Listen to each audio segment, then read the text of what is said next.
Hey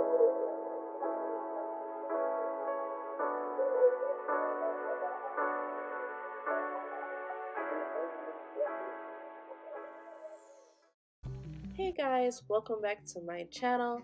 Today's video is going to be a review of the Pixi Beauty H20 Skin Tint, and this is a tinted moisturizer, and I got it in a shade of caramel because, you know, I'm caramel, number 4. And basically I'm going to walk through, you know, some of the main key things as I'm going along in this video. So guys, I'm going to basically use a beauty blender, and I'm going to squirt this on the back of my hand, not how you seen before. I was kind of saying how I should do it, but yeah, I put it on the back of my hand, and then I kind of dab it in, mix it in to see what shade it is, and then I apply it to my face. The reason I use a beauty blender is that I found that it looks less screechy on my face when I use a beauty blender, because I tried using a foundation brush and it just looked terrible, guys. It looked like, yeah, it wasn't, yeah, no. I would definitely recommend to use a beauty blender. I feel like that's the best thing.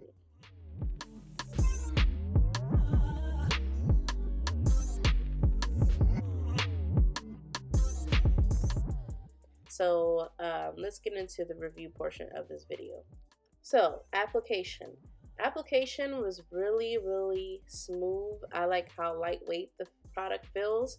It feels like you don't have anything on your face, literally, guys. Like, it doesn't feel like I have anything on my face. The only thing that I have concern with in terms of initial thoughts as I was applying this is that, oh my gosh, it is a white cast. Now, I don't like white cast on my face. I hate it. Even like if it's makeup, I hate it. Hate it.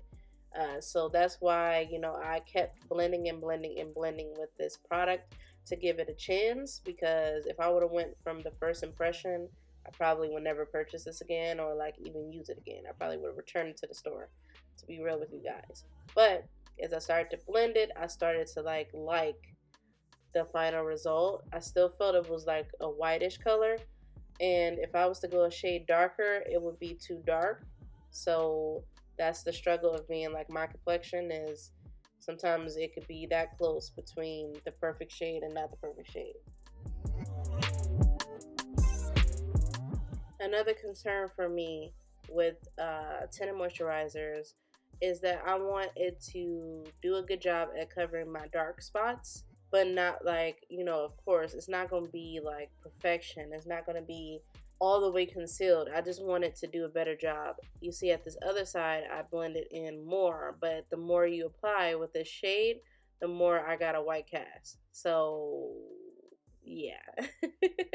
So I didn't like that part. I feel like the more you use of this product, the more white cast you got, and it didn't do a good job at covering my dark spots on my right side of my face, which tends to be the side where I pick at the most, which causes more dark spots. So I didn't really like, you see that dark pigment one?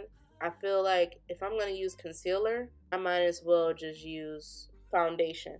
I don't know. I feel like if I'm going to use concealer on my face, I might as well use foundation, not like a tinted moisturizer. But I am going to try it out with the concealer to see if I like the result better.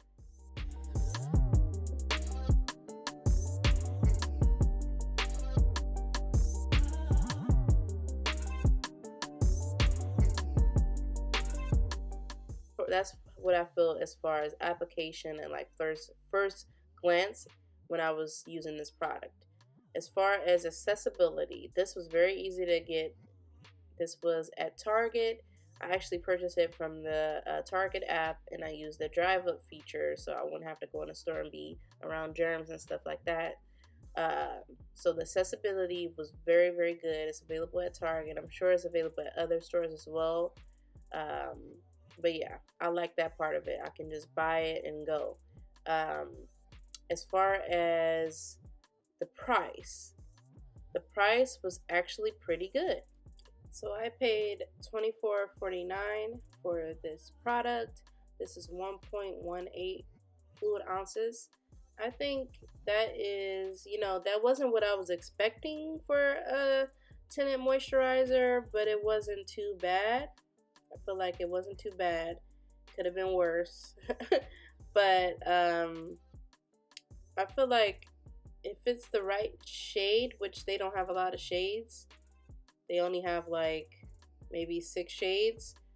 I feel that they could have did a better job at like more variety of skin tones on here, because like I said, this is a little light for me. This is more so like my winter color. And you know, I could keep it and just keep it for the, you know, winter and fall months, but yeah, I'll have to see how it looks if it matches me perfectly in the winter. But I think it's a little too white cast. Like, even if it was the perfect shade, it's still a white cast on it, guys. So those are my final thoughts. I hope you guys enjoyed this review. If you did, make sure to like, comment, and subscribe, and I'll see you in the next one. Bye.